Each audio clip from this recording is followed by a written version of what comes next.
When you work in tech at Cox, you get to do meaningful work every day. You get to be the biker who codes as fast as he rides, crafting advanced tech solutions that transform car buying. Or a guitarist who develops harmonious apps and websites, connecting people to people and businesses, all in real time. A savvy soccer mom running solution sets as passionately as she runs gameplays. Be the super secret keeper, designing cybersecurity systems to protect private data and websites. A planet protector, expanding EV battery life and inventing more ways to build a better future for all. When you work in tech at Cox, you get to do career-defining work that solves the greatest problems of our time. Join us and connect to work that improves lives, including yours. Learn more about our family of businesses at cox.career/tech.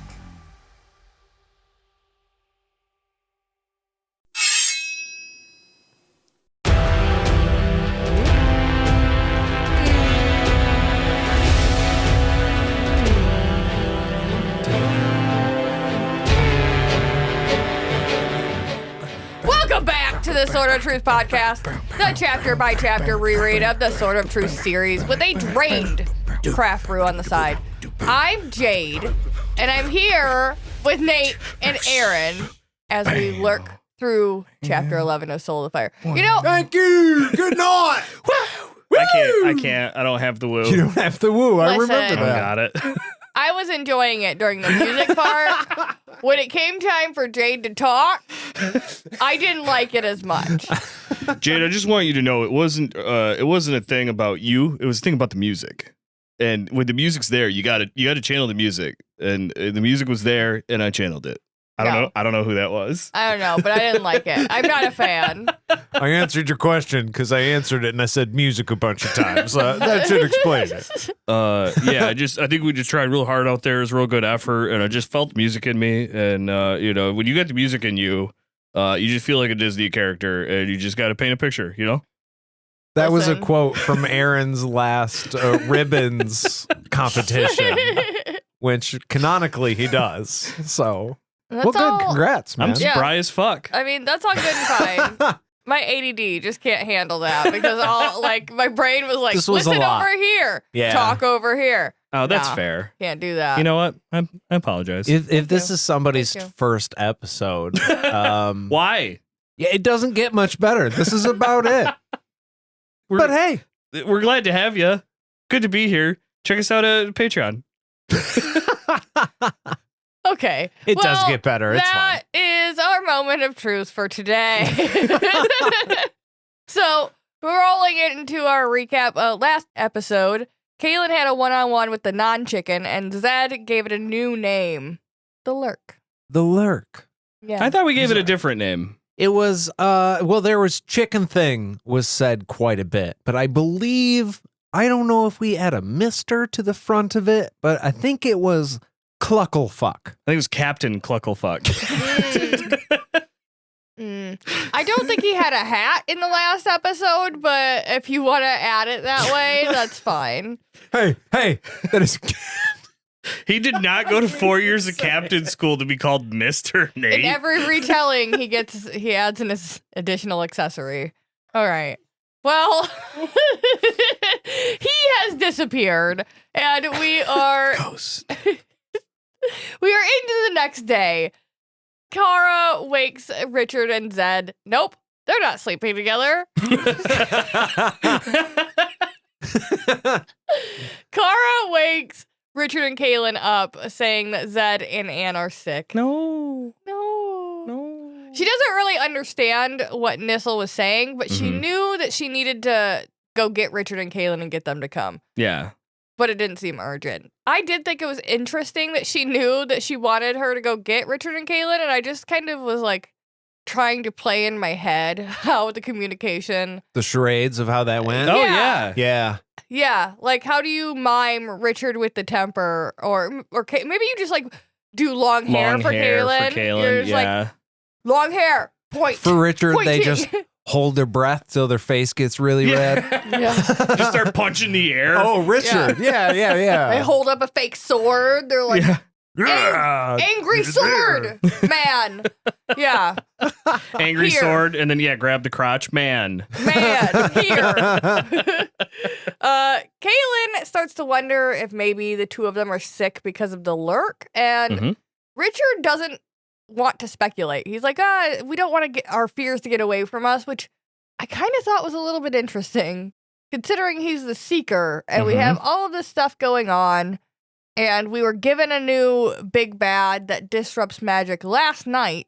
And I mean, I get not wanting to like get ahead of yourself, but I don't think there's any harm in isn't speculating a lot of what Richard's whole deal is? And wouldn't it be good to like bounce ideas off of your spouse to be like, hey, these are the things I'm thinking? I think he just wants to get some cold, hard facts down. He doesn't want to waste time speculating. He wants more information right now. Yeah, but this felt very un-Richard-like. When has Richard ever kept his mouth shut and said, I don't have any idea without more facts? No, Richard always goes with his gut. Say, let's not think about that right now. He is the guy to be like, no, let's discuss this a minute. He is the dude with the gut feeling. He's the seeker of truth.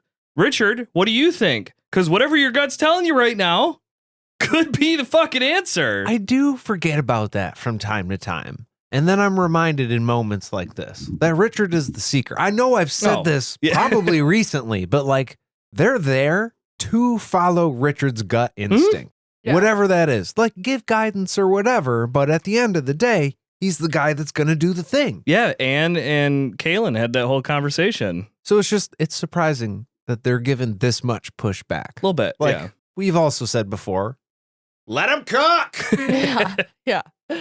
Yeah, so he did tell her last night when they had gotten back to the spirit house after their little wanderings that what he was doing when he was missing from bed last night was looking for the chicken.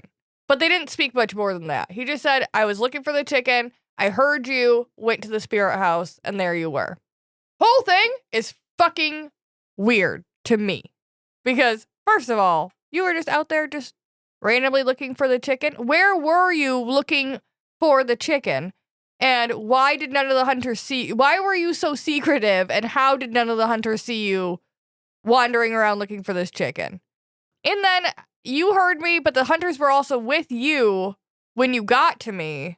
So maybe you all heard me at the same time. Okay, I'm sure there's maybe some explanations, but it is just weird that he's like, I was just out looking for the chicken, but you were nowhere near the chicken, and also your magic didn't, I mean, maybe you weren't guided to the spirit house at all before that. Where were you looking? What were your indications? What were you thinking? Yeah, because we talked about this, how I was saying at the end of last chapter that it was nice to see Richard get back to his woods guide, tendencies. And you were like, hold on, let's pin that. Yeah. And now that I'm hearing this, I'm like, wait. Kaylin's sitting back there like, what the fuck is he doing? Now, there's always the Occam's razor of it, that it's like, well, Kaylin just got lucky. She just happened to go to the place where the chicken was. Richard hadn't tracked it there yet. And then, they all heard her scream or something, so they all ran and got at the same time. But also, Richard is supposed to be a very good woodsman, woods guide, probably a good tracker, decent tracker. It's raining, okay? It's kind of hard to track something in a thunderstorm. But it does feel a little sus. Yeah. To me, it was implied that Richard had been gone a long time. Yeah. At least, from Kaylin's the bed perspective. Was cold. Yeah. Well, Kaylin had to find it because chickens cannot say the L sound. Yeah, legend. So he couldn't have said legend. Lord Rawl. Lord Rawl. Sir Legend, Sir Lord Truth Rawl. Seeker. Yeah. Yeah. That's difficult for chickens. I mean, mother, but then, right. She said she didn't get the whole thing out. So that R, I don't know, could have been a squawk. I don't think it was that clear. But yeah, because the chicken was there, so he didn't actually track the chicken. Kaylin's logic led her to the House of the Dead. Richard's logic didn't even lead him to the House of the Dead, so where was your logic and or tracking leading you? Because it obviously led you in the wrong fucking direction, which is fine, but also very uncharacteristic. I do wonder, though, to your point of how Richard got there, at least. Like you were saying, like, he didn't need to be there, but then he did. I wonder if it was, like, there was a thing of, like, oh, Kaylin tripped and fell, and the chicken is directly in front of her. All of a sudden, Richard's gut instinct goes, Kaylin's in trouble and I need to go this way. Southwest 60 meters. Let's move. Yeah. Maybe his magic took, he was needing the chicken and he was like, he was looking for the wrong thing in the wrong place. And then all of a sudden his need kind of corrected him and it was like, fuck that way. Doesn't explain how the hunters get there unless Richard was with the hunters. Everyone started making more noise, so they all just converged there. That could be. Yeah. It was just like, where'd you go? Where were you wandering? Where in the village for this fucking chicken? I can hear Richard saying, well, nobody saw me because I'm like pretty sneaky. So I can tell you where I was. I don't have a problem with that. But nobody else saw me there because pretty hard to see. I can move so slowly that you can't see me at all. Watch. See, look, I'm doing it right now. Wow. Can you see me, listeners?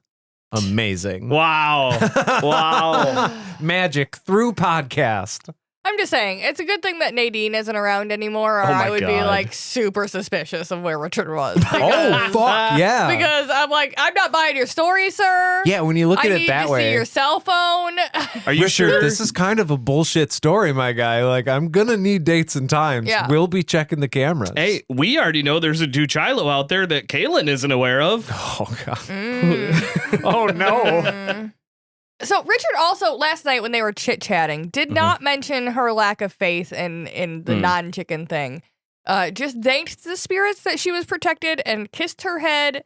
Gross. And, like, I don't know. It felt like he was, like, patting her on the head and putting her to bed. I don't know. The vibe is off. Now, I might be playing devil's advocate here. Is it that? Or is it him just trying to be a good dude and understanding that the thing he's saying is crazy and that it was hard to believe? I personally think... he's just glad that she's okay. Yeah, like overall, Kaylin is safe. Hey. She got attacked by a demon chicken. She's okay. Like, that is a win for today. Sometimes especially with guys and their intention, I'm like, yeah. Personally, I see that as disappointment, but also I'm not gonna like harp on you about that. It was what it was. Now we know what it is, and we don't need to worry about it anyway. So in that way, but like, it stung.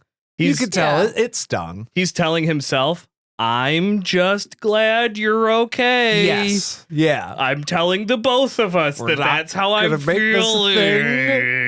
And that's all. That's just bury it deep down. To be fair, he's not being very forthcoming with his thoughts. So. Well, and like, also true. It kind of even, and maybe this is good writing on Terry or something, because like it says Kaylin thought that she would have felt better if he would have been mad. So maybe it's like Terry found a perfect thing to be like, you should feel guilty right now. Like, hey, reader, you feel guilty right now, don't you? You didn't believe your man last night, you guilty reader. Wow, that turned into a different thing at the end. I didn't mean it to go there either. I'm just, it's natural, you know. Can't Why'd you take off your glasses real slow? Wow. No, I kind of got that feeling on my first read through on this, though, too, Jade. It was like, it did feel a little bit weird. And we have a history of these two not communicating all that well with each other. So this idea that Richard was off doing something that he knew no one would approve of, so that's why he snuck the fuck out. And now he's talking to one of the people who wouldn't have approved of the thing he was doing. And maybe it's a little bit of self-preservation on Richard's part of like, I'm not going to really push the whole do you believe me now or not thing. So I'm just glad you're safe. We don't need to worry. I was looking for the chicken. Let's just move on, because all I want to say right now is fucking told you so. Yeah, that's what it is. Yeah. So I guess obviously you do believe me now. Yeah. Yeah. You saw that thing. Yeah, maybe it's just thank the spirits that they protected you, because I fucking told you that was going to happen.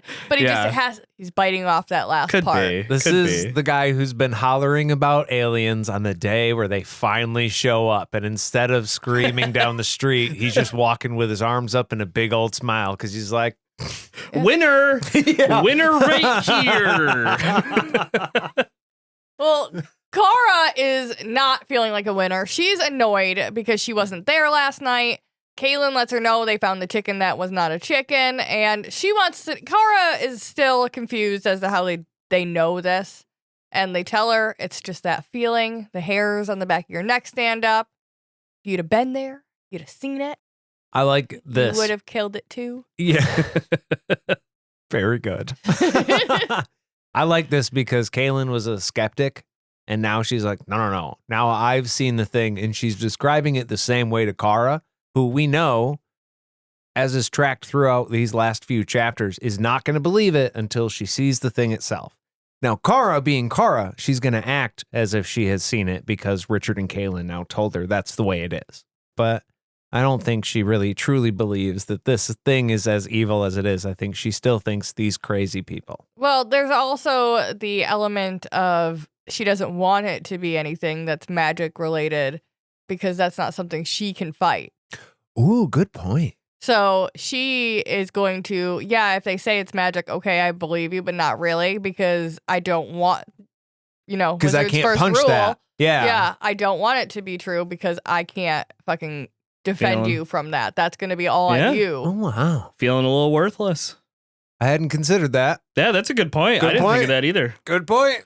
Like, she's not convinced, but she's accepting of their thing, where it's like, all right, I don't think this chicken's anything to fuck with, really, but you guys said it is, so I'm going to throw hands when I see it. At the end of the day, I'm going to protect Lord Rawl. Yeah. If he's saying, if you see this chicken, fuck it up, then I'm number one in line for that. Kara's ride or die. You know, she doesn't have to believe in it. Fuck that chicken. Also, it's interesting because she said she heard that they had a rough night the night before. So I don't know if maybe she talked to Ch.11, but most of the mud people can't speak her language. Mm-hmm. So I'm interested to know how she was relayed what happened the night before, if she just talked to Chan, or if it was the hunters that were somehow like communicating via sign language that there was a hullabaloo. But if she was talking to Chan, she would know that a number of the hunters saw an arrow go through the chicken that still ran away and then disappeared. Yeah. And then held the arrow in their hand because they fucking passed it all over. Yeah. 2 arrows is a hullabaloo. 3's a party. Yeah. Well, Kaylin, she tells everybody again that it called her the Mother Confessor. And by title. Like we all remember happening. Yeah. Oh, yeah. Word for word. And hey, you know what? Kara has our back. She goes, what? It said Mother Confessor, bitch. And she was like, no, actually, it didn't actually say all of that. I don't think it got it all out. It only said Mother. Yeah. Well, then she says, I didn't stick around for it to finish. So it's still like she's implying like, well, it said Mother and then I moved and I didn't hear it.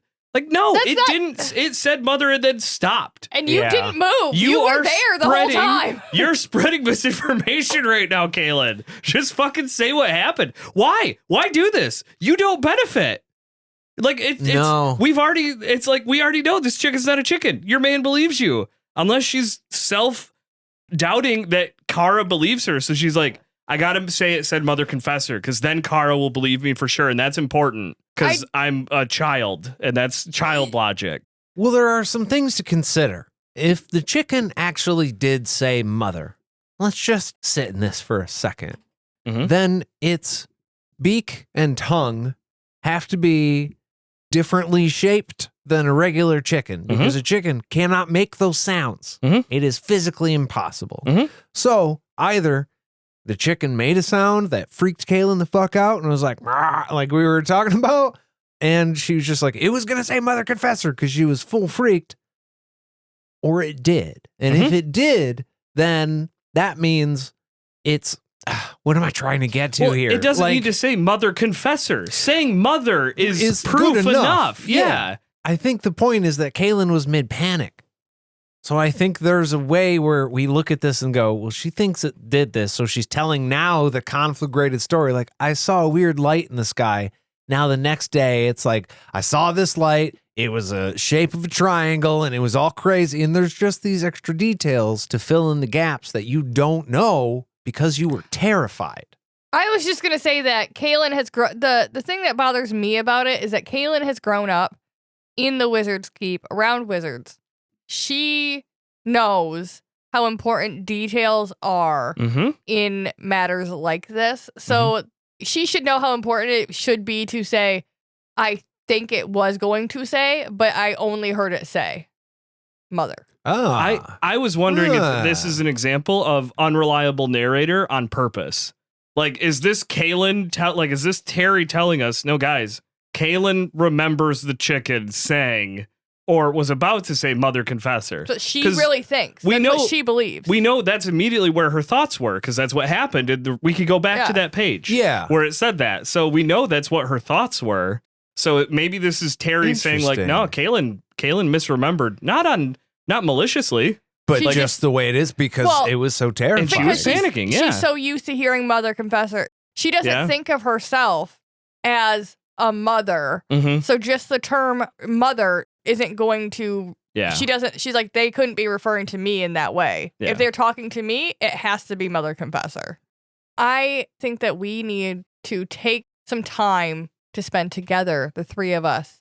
And let's do that with a beer break. So we'll be back right after this. Aaron, what are we drinking today? Today, from New Holland Brewery, we are drinking some Peach Space Machine Hazy IPA, clocking in at 6.8%, brewed and canned right near us in Holland, Michigan, and crafted in small batches. It's got to be a sign, because we just fucking talked about UFOs on the podcast. Yeah, these are peaches cut in half to look like UFOs. It's a rather clever design, if I do say. This is an offshoot of their Tangerine Space Machine, I believe. So no little blurb on this. They're just giving us this beer. They're saying, hey, it's got peach. It might be from outer space. It's 6.8. You drink it and you tell us. So I ask you, Nate, Jade, myself, what do you people think about it? Smells. That's strong. Yeah. I like it. I think I like this one better than the Tangerine Space Machine. Agreed. I think so as well. I think they hit the peach a little closer than the tangerine. Mm-hmm. And it is quite hoppy. And I think that maybe it's a little overpowering.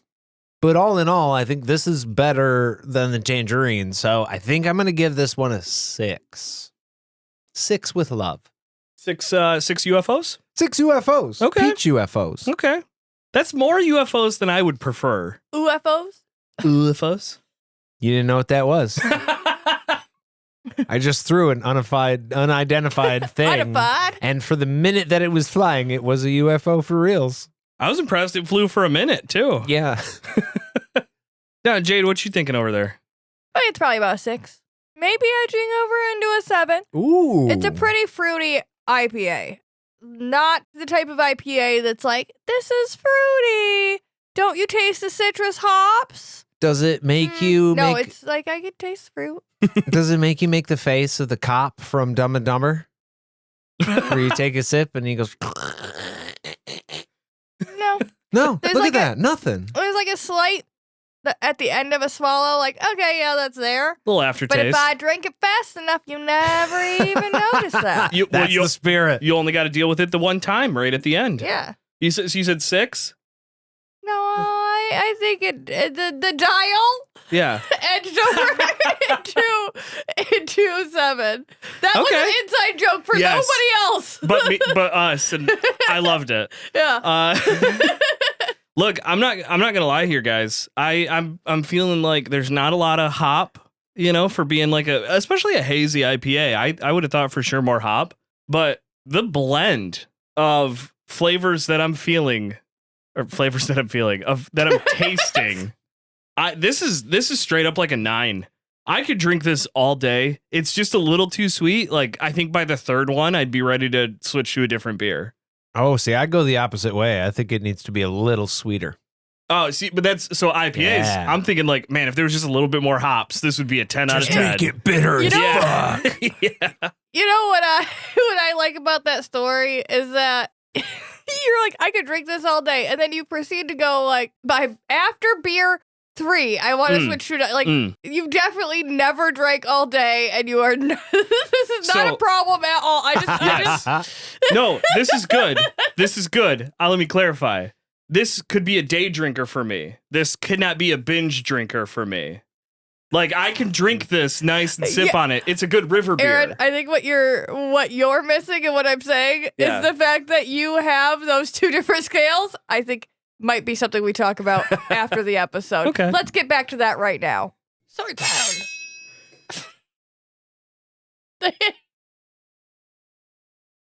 Nailed it. they enter the hut, and we're back. I forgot to say that. Hi, everybody. I distracted myself so much. I'm so sorry to everyone. I self-sabotaged so hard. Okay, we're all here. It's fine. So we're going to continue the chapter. And Richard, Caitlin, and Kara, they all enter the hut, okay?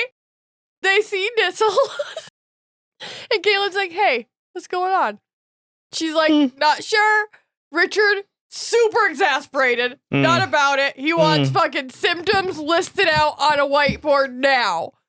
Well, Nissel is like, motherfucker, hold on. He's impatient. I mean, famously, as we've just learned for the first time ever, Richard for sure waits to get all the information before he leaps to conclusions. So it makes sense he would come in and ask about all the details before just immediately going gut instinct on something.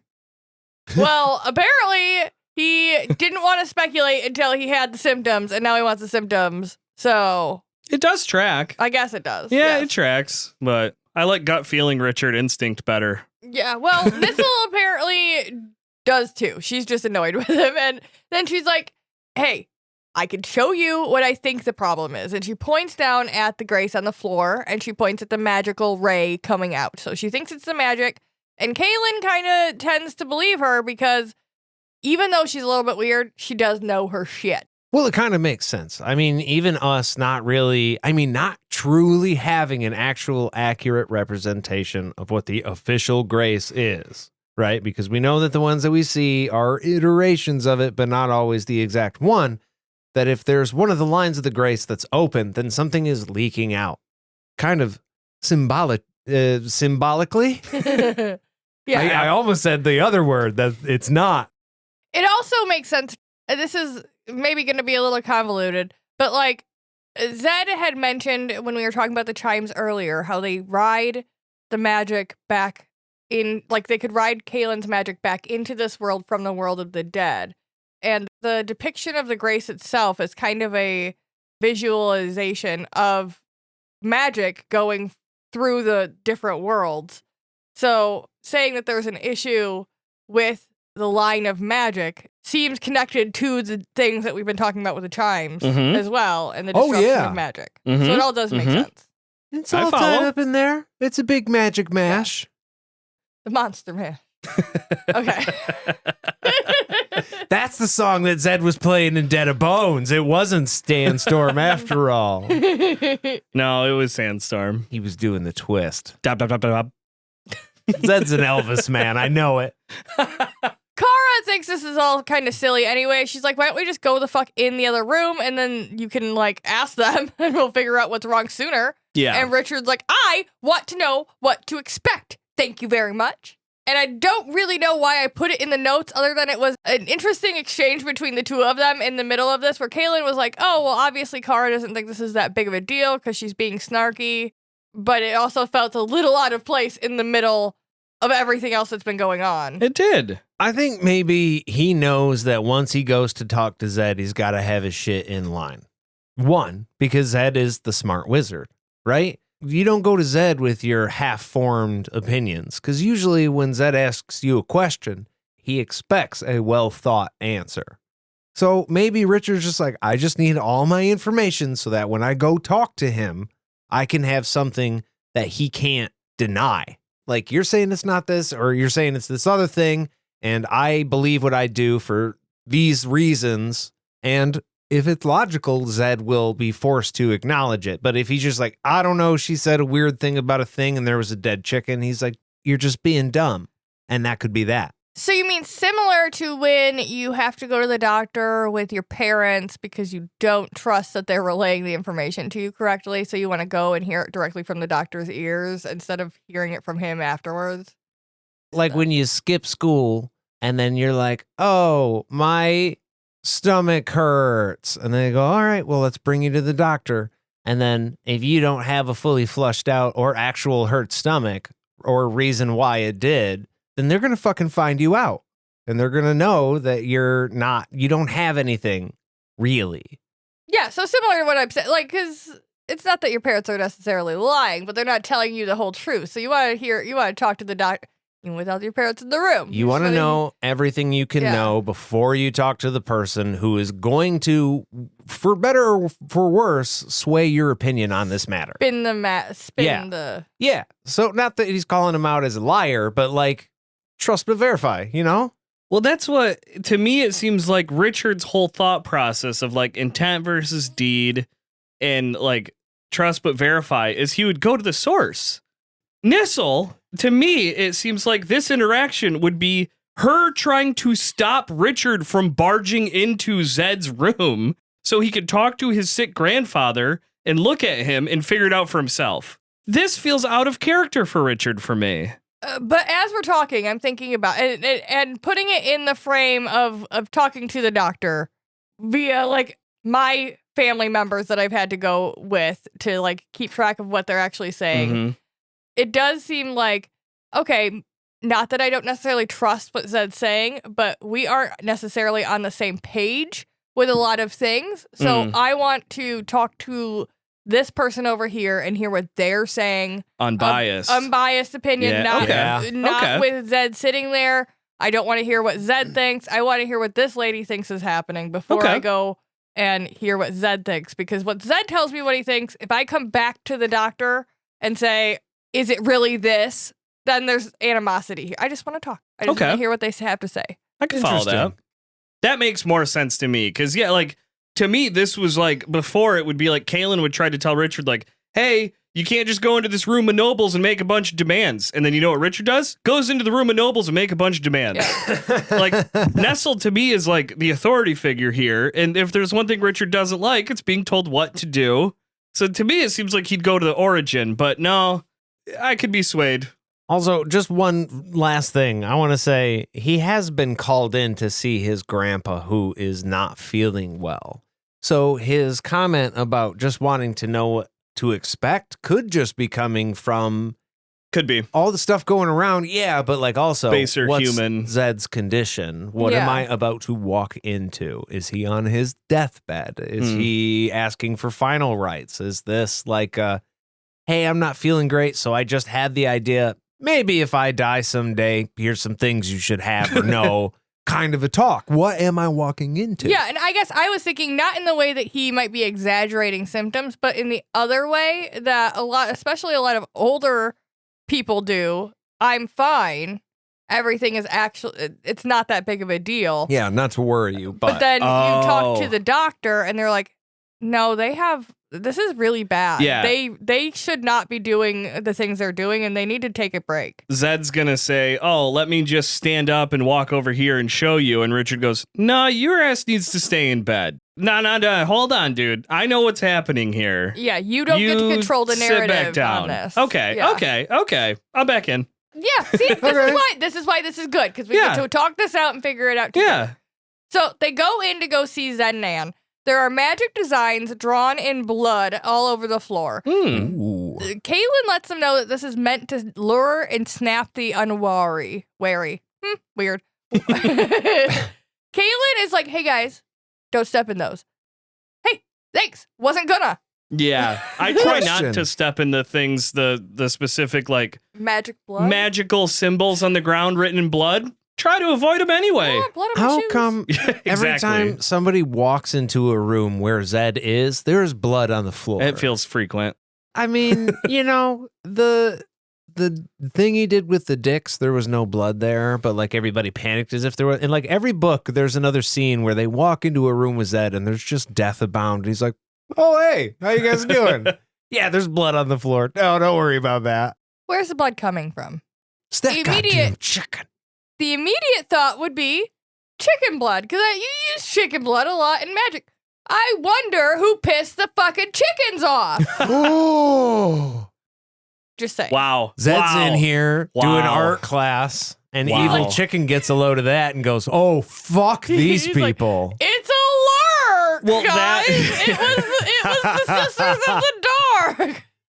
I mean, Holy shit. it kind of felt like there was like more than one, which is a lot of blood, which implies probably more than one night of work here. Zedd tried Yeah. to get Richard and Kaylin out of the spirit house, and in his frustration, he killed a chicken, and then that's the blood that Richard smelled. Zedd kicked this whole thing off Yeah. from the beginning Yep. Yeah. for his It little tracks. art project. Yeah. Yeah. So they they cross the room to a rough-looking Zedd and Ann. Zedd wakes up. He's like, "Hey, man, we got to talk."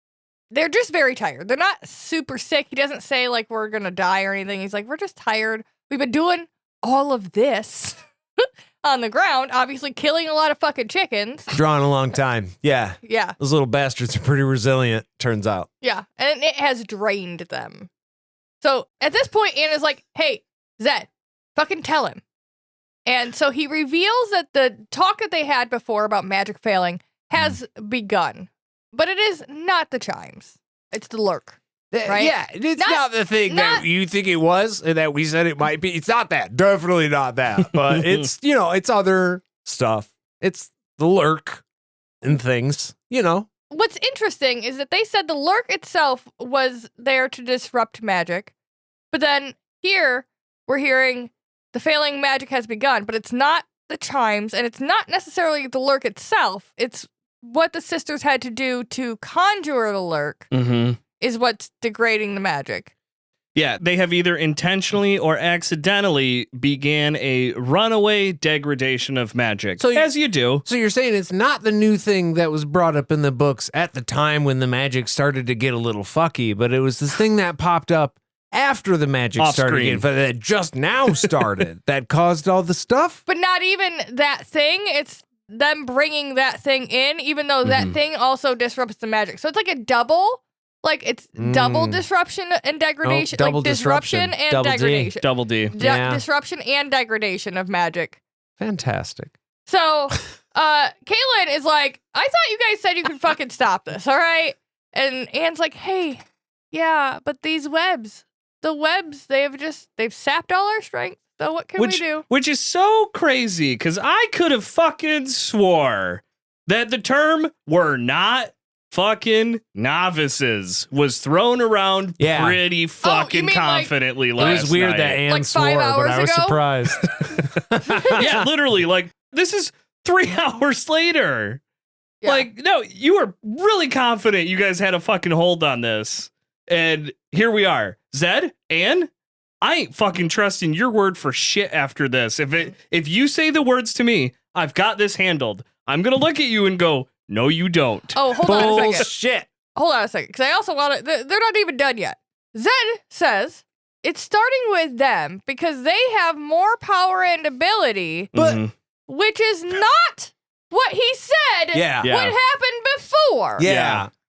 But when that's questioned, they just sort of gaslight and move past it, saying everyone's going to lose their power eventually. Yeah. Honestly, I thought maybe it's just that they're trying to explain something and they're explaining it badly. I was going to say bad writing. I don't think it's bad writing. I think it's Zedd and Ann are not explaining it correctly because Yeah. honestly, all you have to say is that we're fucking old and the only reason that we're still allowed to be alive is because of the magic. Like our magic is working in a background capacity at all times to keep us alive. Mhm. Yeah. And so even just the magic weakening makes us weaker. So we go first, not because we're more powerful, But because But- we rely on it. yeah, because Yeah. we literally cannot That makes live sense. without it because we are so old. Because we need it to Yes. Zedd's an old guy. And he's not Yeah. in any form of spell right now. So it's like these old bones need fucking support. And I need to juice my body with good, pure hydration Anne is magically so I can keep going. Yeah, Anne is like 900 years old and she was only able to live her that long back. because of the Palace of the Prophets. Back. So like Just, that it poor would make woman. sense that, like, if there's an issue with magic, that maybe she starts degrading a little quicker than the normal person. Well, and I did like that. There was Zed's like, well, me first. Like, it's gonna affect it's me way worse first on me. and way more than Ann. Because I'm more powerful. I'm powerful number one, and she's like a close second tier. Yeah. It's like, I'll have the scepter, but we'll get her like a smaller kick-ass one. Yeah. She can be like Duke of Magic.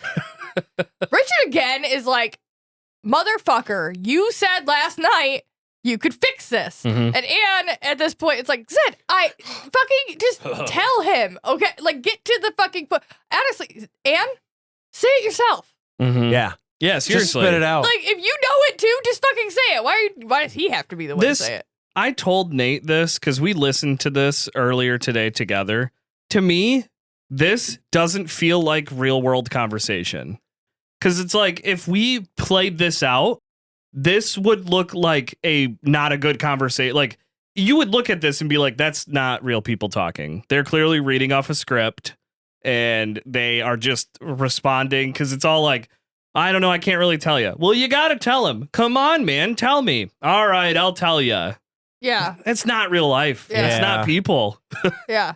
No. Because at some point you just pin the other person down and you say, you're going to fucking say the words or I am going to break your face. Yeah, I kept screaming while we were listening to it because I was like, just say the fucking words. And then well, we'll get into it, but they don't. Well, the words I'm going to say next might come as a shock or be sad to some people, but we're going to take a break and then we'll be right back. Oh.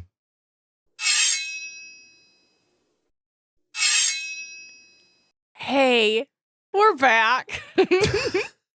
So Zedd starts to struggle and not be able to focus on this conversation. But something I cannot relate to. No, not at all. Yeah, I mean, I'm super great at staying on task and knowing where we're going all the time. That's something all the listeners say about this show. Is that, man, they just stay laser focused on the topic and never veer. Yeah. That's canon. Yeah. Yeah, that happened. Okay. Well, see? He tells Richard that they need to get to the keep. That's where we're at. They have to go. But then he stops again. He's like, I need some fucking water, like Nate does right now. And Nitzel comes back and is like, here's some fucking tea. Yeah. Make him and Ann finish it. They do. They gulp it down. And then Nitzel offers tava bread with honey. And Zedd says, nah, I'm good. Red flag. Mm-hmm. Red flag. The man famously known for eating refused the smallest amount of food he's been offered. This is not okay. Yeah, that's a big problem. I'm back, by the way. Hey, buddy. But also, my frustration during this bit of the chapter was palpable because every time Richard's like, hey, what about the thing? They're like, yeah, I'd like a little water, thanks. And you like expect Zedd to be like, okay, so this is what the deal is. But instead of that, he's like, I'd like some water. And then it's the scene from Inglourious Bastards where they're sitting there and she's having dessert with the Nazi and he's just like, no, wait for the cream. And there's no filler conversation. They just sit. And Richard has this urgent need for information and Zedd's just like, yeah. And then they bring him bread and I scream again. And it's just like, what the fuck is happening? Yeah. No, I actually wrote out that he made a meal of saying this, and then I was like, maybe that's too mean. He's sick, right? He's tired. Maybe I'm being too aggressive. But it is difficult to get through. Yeah. I feel like, man, Zedd, if you're getting more tired, buddy, I feel you, okay? I don't want to put you out anymore, but I need information. So please tell me the thing I need to know now while you have your strength so that then you can rest. Yeah, and then I will go. The classic movie of thing of Richard, no matter what. And then falling asleep because I can't fucking have that right now, Zedd. And he falls into his wizard sleep and you can't interrupt him during his wizard sleep. That's right. Yeah. It makes a comment at this point where they're like, Kara, obviously, she must have just taken her opinion from Nitzel's behavior because this is serious. Like, this took them this long to get into this conversation before they realized that shit's serious. Mhm. So there was no way for Kara to have known that it was more serious unless she came in and had a full-ass conversation with them, offered them food. I don't know. It was just a weird aside. And I think it was maybe just underlying that Kara didn't know because this is so serious. Maybe just letting the reader know Zedd likes to fucking eat. But I was like, Kara wouldn't have known. Don't throw her under the bus like she should fucking. Well, she yeah. wasn't being observant. Kara knows Zedd and Ann the least. Kaylin knows Zedd and Ann the next most. But then Richard knows the both of them very well. And so, Kara can only get her information from Nissel, really. Because Zedd and Ann are going to look at her, and she can't read their fucking body signals, and like, I can tell you're feeling bad. And so they look at her and go, we're fine. Please go get Richard and Kaylin. And then Nissel's like, mm-hmm. Yeah, because they can't speak. No, but I don't think that was even. It seems like they were sleeping because she didn't mention Zedd and Ann at all. Yeah, but that's what I mean is like. No, 100%. Yeah, they clearly looked okay. She couldn't even communicate with Nissel. So, I know that I'm making a molehill, I'm making a mountain out of a molehill, like a very tiny comment in this whole chapter. But I think Kara's taken a few unfair pot shots so far. Yeah. Richard glowers at her for asking what I thought was a totally fine question of like, dude, just go in and see for yourself. Yeah, dude, just go in and see for yourself. Yeah, I just, the sidekicks. You got to stand up for the sidekicks. Stand up for the sidekick. Hashtag sidekicks. Yeah. Fuck the heroes. If you really think about it, I'm the sidekick out of the three of us. You two are the heroes and I'm the sidekick. Hashtag stand with me. So at that point, Zedd asks for more tea, and he does seem more alert. So does Ann. Tea's good. Things are chugging along at this point. It's ironic that that's exactly what Richard wants him to spill, and he just fucking won't. He's consuming instead of spilling. I'm back, baby. Oh, that's pretty good. That's pretty good. Okay, well done, my guy. Thank you. Zedd finally gets out that there is a vaporous spell that is an antidote for the taint that is in the world away in the keep. Is that vaporous spell a fart by any chance? He doesn't clarify. It is. You guys know it is. But we all know what that is. It's an antidote to taint. So, I mean, I don't know. Oh, soap then, probably. Probably that foaming soap. Yeah, something like that. They've tried counterspell. They tried the counterspells that they think would work against the lurk, but because of the taint, it's not working. So the spell will do to the taint as the taint is doing to them. Have I said taint enough? Classic. It's classic. It's pretty classic taint pro quo going on right now. Or quid pro taint? Whichever one you like better. Yeah. Let us know. Richard is happy. He's like, cool. Stop fucking talking. Like, you should have just said that from the jump, and we could have skipped all the tea shit. I'll go get it. I'll be right back. No big deal. Zedd and Ann stop him, and they're like, you know nothing, Richard Cypher. You can't just do the thing that we told you to do. That would be ludicrous. No. First off, you don't need to bring it fucking back here, okay? We don't need to see you again. You can just fucking fuck off and go do your thing. Stay there, fucker. Yeah. And also, they clearly implied this was a retrieval mission. They didn't say you gotta go fight. They were like, you have to go get this. Get implies grab and go. Quote, things we need from the keep. Yeah. Okay. Yeah. But okay. Zedd then describes where the bottle is in the Enclave. Richard knows exactly where it was. This bottle that is described is the one on the front cover of, I think, the newest edition of the books. Oh, yeah, that makes sense. Oh, that's the bottle. It's the thing. Yep. Which we talked about in our front cover episode. Yeah, we certainly did. Yeah, and I had forgotten, but this is what it's from. It's not Colo's ink bottle, then. Nope, it is not. Okay. It's the taint. The taint. No, the cure for the taint. The antidote for the taint. Just the way to take care of this is just smash the bottle with the sword. Is this what the song Bad Medicine is about? I'm just curious. Zedd says he would do it on the floor, just to be safe. Yeah. Well, you don't want to miss. Exactly. Because if you knock it off and the floor accidentally breaks the bottle, then you didn't break it with the sword, and then you fucked it all up. He also clarifies at this point that the sword was made in a time in the before times, so it has magic safeguards and it will definitely work and not just be a normal sword. Yeah, and don't forget that this bottle definitely talks shit about your mama, so it's guilty as fuck. And also, nothing I've ever said with confidence has ever failed before. That's right. So you can trust everything I'm telling you. On Talking that note- periods. On that note, no sliff. What? Because Oh. you will die. Oh. There is no question. But- Even though I've never heard of the sliff before you got here today, I know Yeah. nothing about it, and I've told you multiple times that verifiably timelines are fully unknown, and we have no idea how this is going to go. You will die. But I know for sure the sliff will kill you. Yes. Or if you take the sliff, you'll die. Yeah. Hundo P. Absolutely. We know that without a doubt. Yes. Whole lot This- of telling me nothing with a whole lot of telling me stuff I don't want to hear right now, Zed. Yeah. So Zedd and Ann, they can't go with, obviously. They're Of course fucking not. old. Yeah. Well, they're sick. They'll- Yeah. well, They're no, frail. Also, they'll just slow them down. Let's Yeah. just be real. That's Yeah. just like logic. They Yeah. shouldn't do this. Yeah. Horses don't exist. Not with the mud people, apparently. Yeah. Once it's done, though, the webs, these little web guys on the ground are going to let them know. They'll all flash and look all neat, and then they can cast the counter spells that can stop the lurk.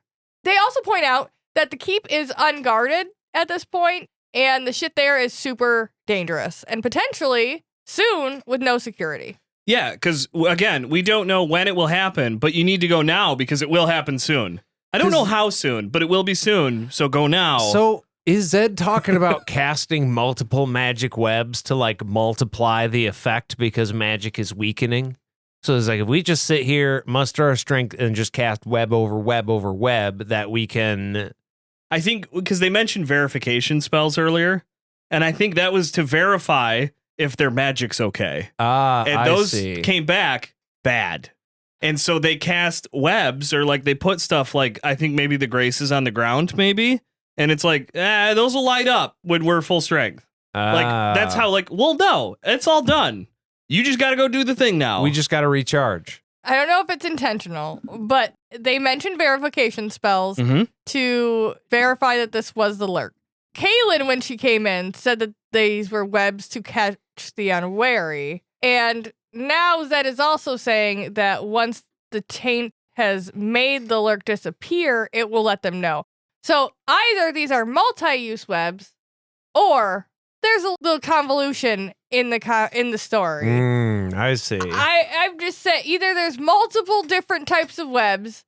I don't know. We'll find out. Me trying to find an explanation as a first-time reader without having to potentially hide future knowledge. Now, I'm not looking at either Nate or Jade right now because I feel like this might be an instance where there's some future knowledge that they know that I don't. But I took this as maybe they realized something was happening with their magic, and then therefore they started prepping for that by casting things, doing things that would tell them when it's fixed, and that's what caused them to deteriorate so quickly overnight. Maybe it's I think exponential so. for them because they were forcing magic out of themselves. Yeah. Whereas like everyone else is like, look, it's going to be like, you're not going to just go to sleep and wake up no magic. Yeah, there's a magic shortage, so the more you use, the less you have, and then it's probably harder for you to recharge. Yeah, you got your water heater, and when that water heater goes down, you're out of hot water, but it normally fills back up. We ain't filling up now. Right, exactly. We used all that shit last night. Human body, like, if it's a hot day and you're just sitting there yeah. and you're not drinking water, Good point. You're going to get dehydrated, but it's going to take longer. Long time, yeah. But if you're like sweating and working in like construction in the heat, you're going to get dehydrated in like 10 minutes. Yeah, great point. I think that's a better example than what I was trying to say. Yeah. Yeah, I think the other thing to note is just that Richard has been saying for the last handful of chapters, we need to get the fuck back to the keep. Yeah. Because even with the shields there, it's not protected enough. So that is the one point of all of this. Richard should be on the same side of that. Like, yeah, you want to go, that's where you want to go anyways, right? So you should probably. He had a gut instinct fucking 3 days ago. Yeah. We need to get back to the keep. We have even more reason to think that it's important to get back there now. And they keep impressing how important that is. Richard needs to fucking go there, and things are going to be super grave if he doesn't. Mhm. Also, no fire and no water, because we've learned, right? Yeah. These are dangerous things. Right. We had the shit with the flame that Richard, that we're thinking was The clearly spark thing? supposed to imply Yeah. the chimes. And then this whole with the lurk, how it killed Junie. The thing in the water with Kaylin. They don't know what that was. Yeah. That was yeah. a potential water chime. Yeah, just something. Just something in the water. See, that is what's interesting. I think it's funny that Richard hasn't asked that question. 'Cause it's like the fire and the thing in the water. Is it moving from water to fire to chicken? Or are these separate entities that Yeah. are all part of the same thing? It definitely sounds like it's almost like a possessive spirit of some kind. Like, oh, it showed itself, so now it's going to go hide and it won't come back the same way. What does that mean? Well, there's 3 of them, whatever they are. There's 3 chimes. Right. But this isn't the chimes. This is Oh, it's yeah. the lurk. Yeah. right. I'm So this sorry, is- I got confused. That's yeah, fine. the lurk, I don't know No. about the lurk. It's okay to be confused. That's another thing. because that's how I feel. Yeah, that's Yeah. fair. It's clearly laid out that we're supposed to follow the chimes. But no, we got to deal with the lurk now. If you're trying to deal with the chimes, which is something fucking ethereal and from totally another plane, unrelated. Yeah. well, you probably need your magic. So they Also, do yeah. need to figure out the lack of magic thing. It's creating like a tension point Yeah. because they're going to have to deal with a growing problem with less power the longer it goes. Absolutely. Yeah. Anne makes Richard look her in the eye, and she's like, "Am I making myself clear, son?" She didn't say son, but you all know It was that implied. It's Yeah. the vibe. And he says, "Yes, fucking ma'am." Zedd's like, "Hey, I know she's like making this all serious, but don't break your fucking neck to get there, okay?" Yeah. Like, It's important, but be safe still. yeah, obviously, because people be dying everywhere, right? So just watch it. We learned in book 1, you can just fall, break your ankle, and have no help and die for like no fucking reason. For no reason. He then tells everybody else to stay safe. We'll be family again soon in Aiden Drill. It'll be wonderful, and everyone's hugging and saying love you and all that shit. Richard, All that bullshit. all that bullshit. Richard, strangely, on their way out of the door, stops and asks about his grandma. And it's sweet, Oh. right? It's a sweet moment, but Mhm. also It is a sweet moment. felt a little bit, I don't know. Forced. Yeah, just because, like, I know they haven't gotten a lot of time together to discuss this, but I'm like, there's a lot fucking going on. What made you think about your grandma? It's because this is not when this comes up. This is like what Aaron was saying earlier. This is not people conversation. The sentiment that is expressed here is very, very sweet. I Yeah. myself, my allergies got a little bit worked up. This is a very sweet thing. I Yeah. thought I saw you cutting onions earlier when we were listening to this part. Yeah. I keep them in my shirt. Shirt pocket. Yeah.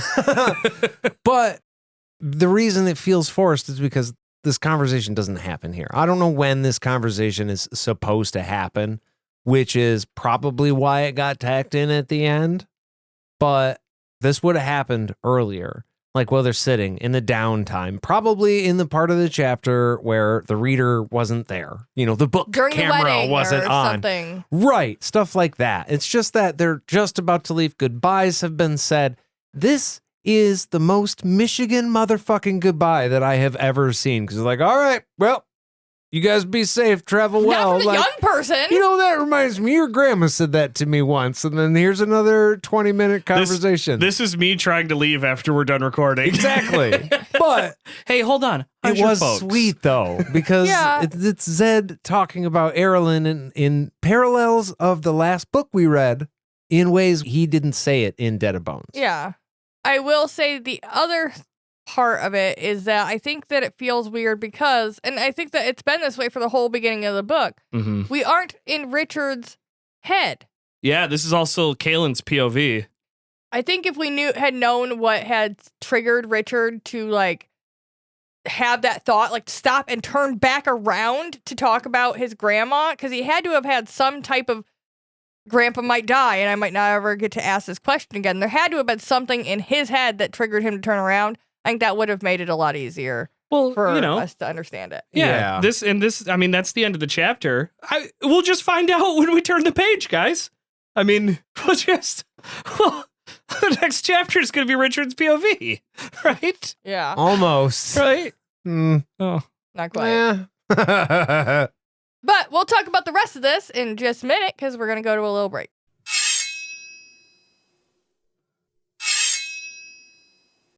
And we're back. So Zedd gets into some of this details about his grandma, lets him know that he had a great wife, just like Richard does.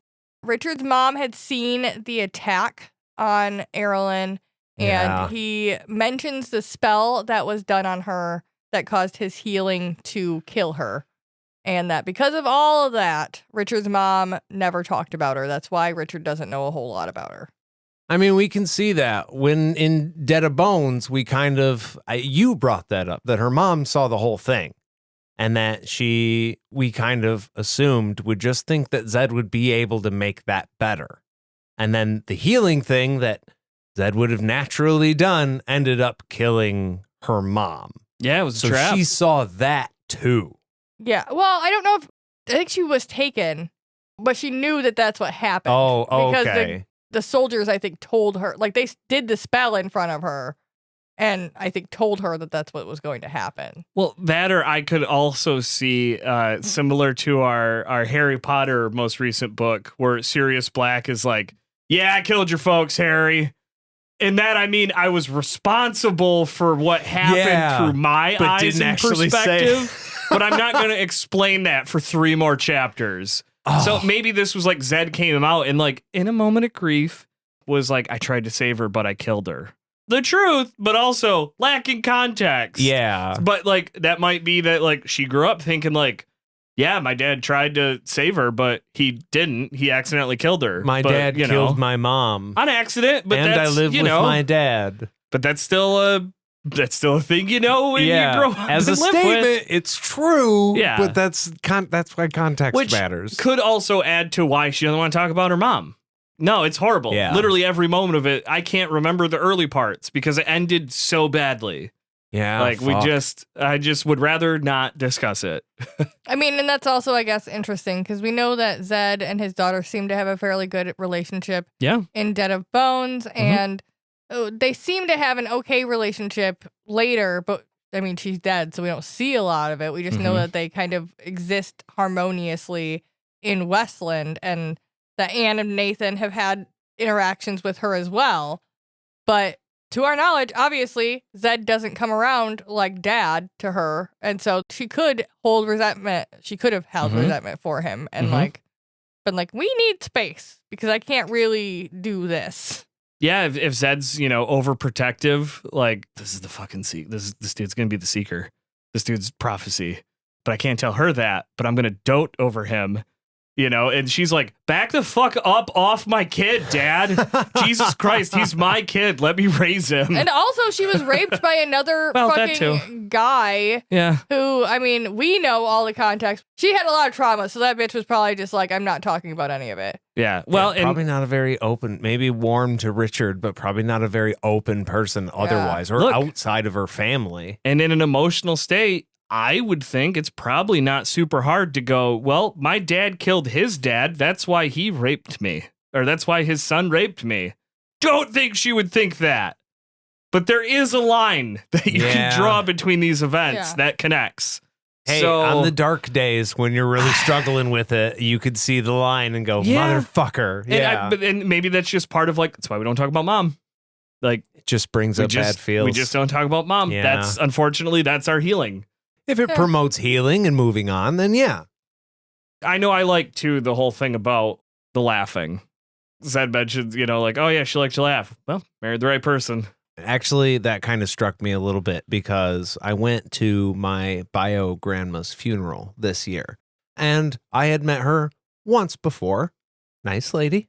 But I'd never known her once in my entire life. And then at her funeral, they mentioned that and were like, she liked to laugh. And I can verify that's true. The one time I saw her, she was laughing her ass off. She was Yeah. having a really good time because Yeah. she just met her grandson and she thought that was just fucking wild because there's 2 adoptions between us. So the odds that we ever met is absolutely slim to 0. Yeah. And Yeah. but it's just when you hear people say that, she just like to laugh and have a good time. It makes you feel warm about that person. No matter what, you're just like, oh. Yeah. And unfortunately, because I am someone who I like the technical and like the flip side of like screenwriting and story building and how to write conflict and like the pros of writing, the pros of like how do you write a story. So the fact that this just fucking ends with the cliffhanger of we'll talk of family. Yeah. Motherfucker, we never get in a conversation, are we? We're never fucking getting a conversation about family. Why God would you say damn. that, Aaron? I've never felt more confident saying we are not going to get a conversation about But he fucking just family. said that they're going to get together and talk about when I they don't meet up think in so. Aidendrill. But they're gonna. Color me skeptic. They have to. Jon Snow, I will tell you everything I need to tell you. Next time we see each other. Next time we talk. Yeah. Next Now, time. yeah. Now just go do this routine thing that's never failed ever. Oh. Yeah. You go take the black, and I will be back very soon. Should I knock on wood? No. Why? What could possibly go wrong? It'll be fine, I'm sure. This is going to be the smoothest sailing to the keep we've ever had.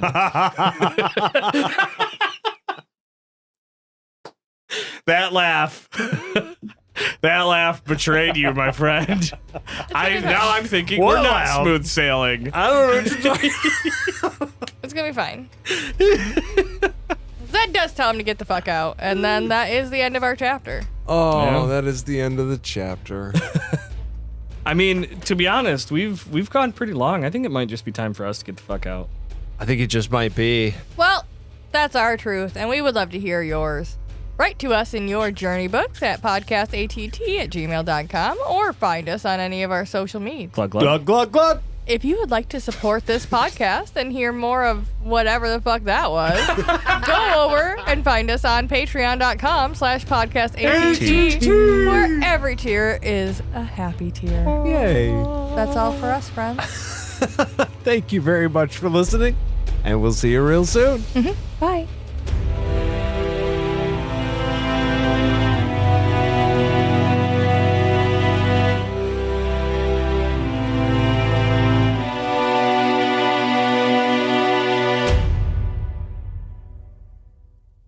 Hey, listeners. Next time you hear me, I'm going to tell you everything you ever wanted to know. Everything.